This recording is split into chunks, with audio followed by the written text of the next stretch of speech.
Hi! Welcome and welcome back to my YouTube channel. And for today's tutorial guys, ituturo ko sa inyo kung paano nga ba mag-delete ng profile sa ating Facebook dating. But first, guys, subscribe to my channel and don't forget to hit the subscribe button and the bell to notify you for my new updates.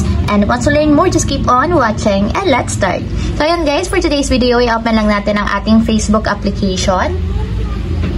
And then, pagka-open guys, mula dito sa pinakang homepage, kung wala kayong option dito sa taas ng Facebook dating, yun guys, yung heart button na makikita nyo dito sa taas. So, since wala ako, ang gagawin ko is itatap ko itong menu.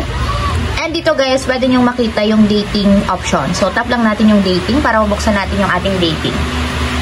And then, pagka-open guys, itong ating dating profile, itap lang natin yung ating profile na nandito sa may upper right corner. And then, after yan guys, ito yung profile ng ating Facebook dating. So, tatap lang natin yung settings. And then, pagka-open guys, dito sa settings ng ating Facebook dating, i-scroll up lang natin. And dito guys, sa account, hanapin nyo yung delete profile. So, tap nyo lang yung delete profile. And may magpa-pop up na option. So, are you sure you want to delete your dating profile? So, you may not be able to create a new dating profile for 7 days. So, sabi dito, kapag daw dinelete natin ang ating dating profile, hindi to tayo makakagawa agad ng dating profile sa loob ng 7 days or ng 1 week. So, lahat daw ng dating profile, photos, prompts, and conversation, lahat daw yun ay mabubura. So, sa lahat daw naman ng shinare niyo sa Facebook is hindi daw naman siya mabubura. So, once na dinelete nyo to guys, hindi na siya maibabalik. So, tap natin yung delete profile kapag sure na kayo na i-delete yung inyong Facebook dating. So, tap natin yung delete profile. And ayan guys, ito yung reason. So, maglagay kayo ng dahilan kung bakit nyo gustong i-delete ang inyong Facebook dating. So, for example guys, is ito na lang ilalagay ko. I want to delete my profile and start over. So, ito na lang. And then, kapag may napili na kayong reason, tap nyo yung next.